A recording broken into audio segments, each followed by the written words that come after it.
Hi guys, welcome back to the channel. I'm Dr. Downey, and today we're going to be discussing Proviron only cycles. And I just want to apologize in advance for the loud noises you may hear in the video.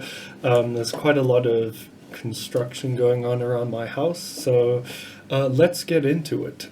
So the answer to whether you can run a this only cycle kind of depends on whether or not this drug is suppressive. If it's not suppressive, it's more likely you can run this.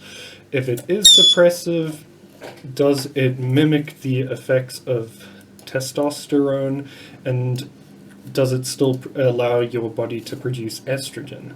So those are like the some of the requirements to whether or not you can run this compound only cycle. So the reason people want to run Proviron only cycles is because it's thought that it's not really suppressive or mildly suppressive, so you won't really have issues with suppression, and you could recover easily after the cycle, and you won't have to worry about unnecessary side effects like low estrogen, low testosterone, and things like that. So I'm going to go through the research first, and then after we look through all the research, see whether or not you could run one, and whether you should never run one, but let's see whether you could, essentially. So thankfully there's a lot of treatment, because it's a commonly used drug in fertility treatment to improve sperm quality in people with low sperm counts. So Proviron, also known as mesterolone, I think I'm probably pronouncing it wrong. It's a DHT derivative like Masteron and Anavar, and it has a high binding affinity for SHBG, which is sex-binding globulin, and this means that it frees up a lot of testosterone. Its binding affinity is 4 times greater than that of DHT itself, and it actually lowers SHBG by about 60 to 65%. It's not aromatized to estrogen. In fact, it can actually act as an anti-estrogen. It's not C17 or C17 alpha alkylated, which means it's not metabolized by the liver, or it doesn't have these liver toxic effects. And its half-life is about 12 hours, so twice daily dosing is usually suggested. And it's known to be a strong androgen because it's a DHT derivative, but it's a weak anabolic agent. And that's why there aren't many studies on whether or not it has anabolic effects, such as with Dianabol and such. So let's first look and see whether the claim about it being not suppressive / mildly suppressive is true. And we'll see whether or not it's anabolic either by looking at a few studies. We'll also look at the effects on health, biomarkers, and just come to an overall conclusion. So the first study is going to be this one, which I'll show on the screen. And in this study, they looked at normal individuals, so ones with normal hormones, and it was an 8-week study. The first 4 weeks, they used 75 milligrams of Proviron, and then 150 milligrams a day of Proviron for another 4 weeks. And they compared this to placebo, and this is a good trial because this is generally how long an oral cycle is ran, just due to it being hepatotoxic, but you could obviously run Proviron for longer. And just quick disclaimer, the doses in the studies are actually quite high, surprisingly. So they looked at whether or not the patients gained strength over placebo, and they didn't significantly gain much strength, much body weight from placebo. Upper arm circumference didn't change. However, the only significant thing was thigh circumference was bigger in the steroid group, but it didn't improve gains or strength gains much. And its effect on testosterone, they looked at that in this study, and they found it decreased gradually and ever so slightly, and whilst it decreased over the duration and kept decreasing, and when 150 milligrams was introduced, it decreased even more. but it never reached a hypogonadal level. It just seemed to decrease, but it was still in the normal range. It just decreased from what it was. That's in terms of testosterone.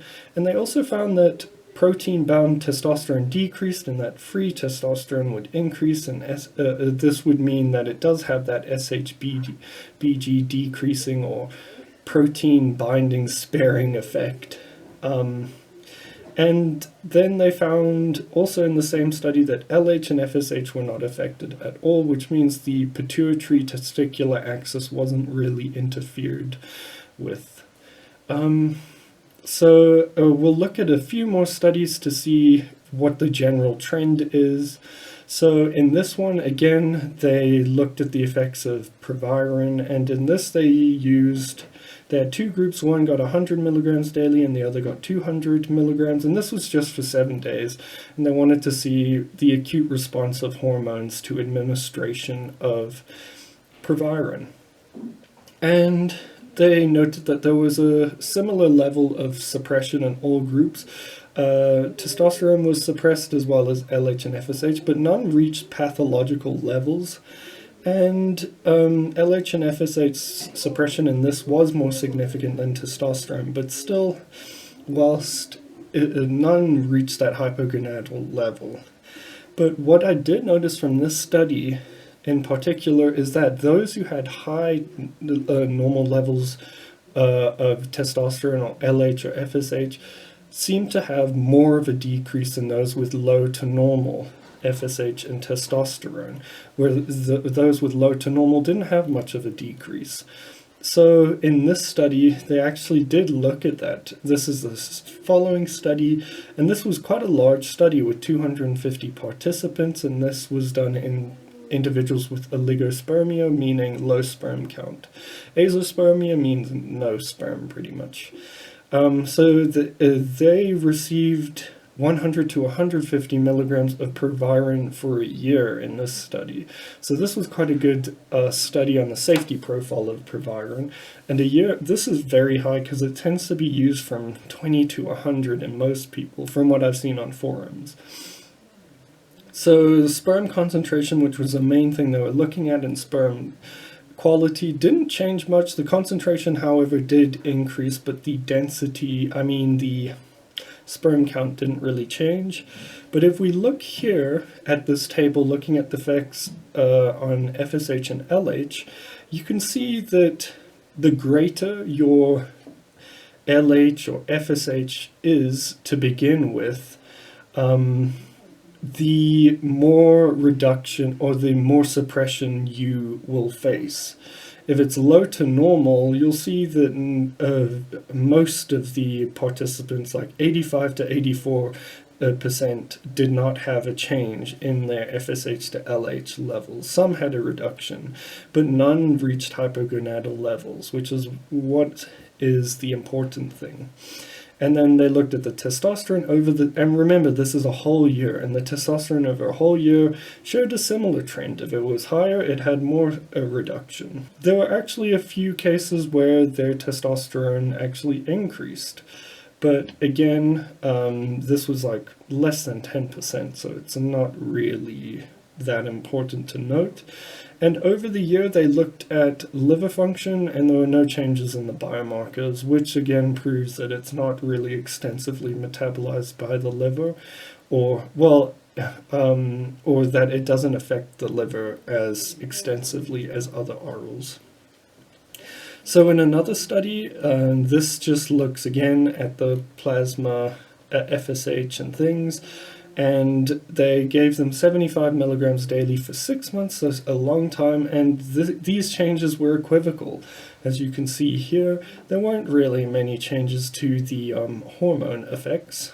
The FSH didn't really change, and the plasma testosterone slightly increased, but it wasn't significant. This also...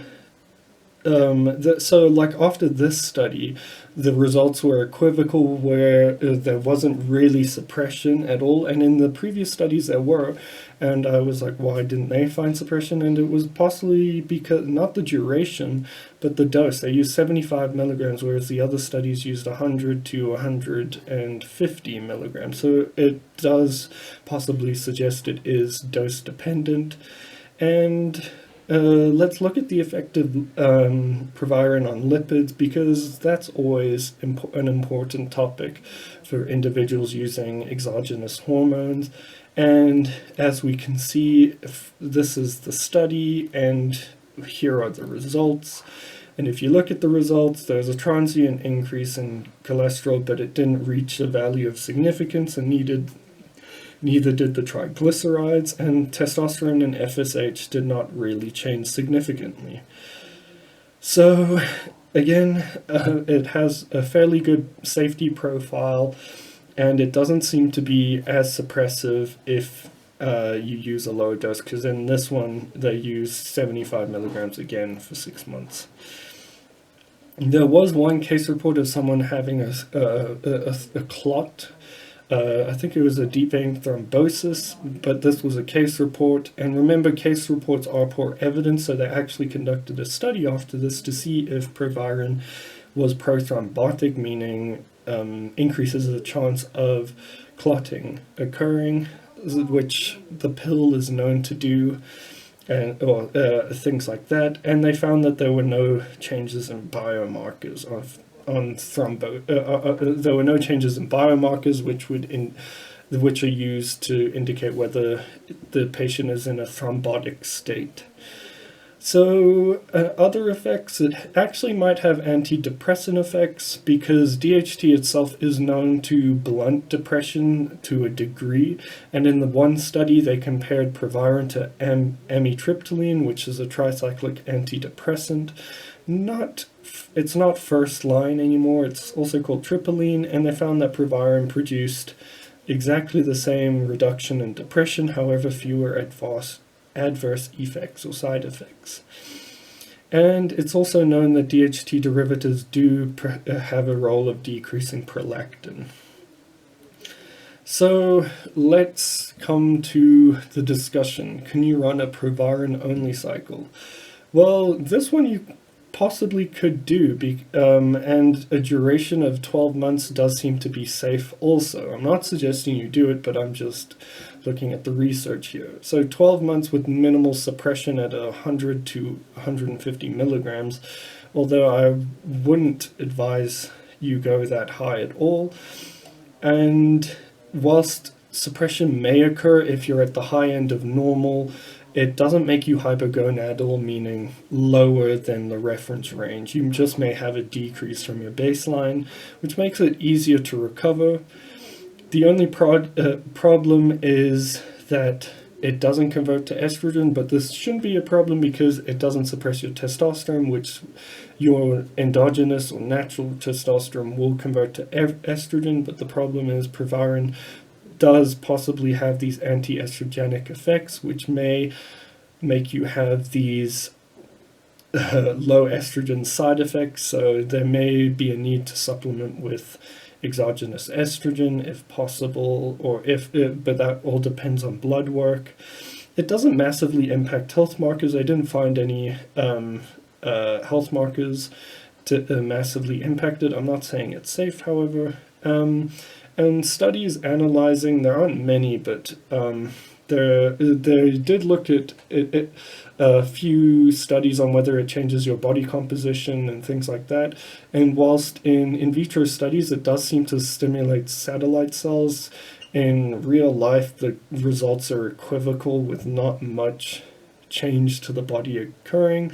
So it might be pointless on itself if you're looking to gain size. The only time it really is useful is pairing it with or stacking it with other anabolics, or using it as an anti-estrogen, because it does lower SHBG, which allows you to have more free anabolic in your circulating your blood system, and the free anabolic is the one that's going to work. If it's bound to protein, it's essentially inactive.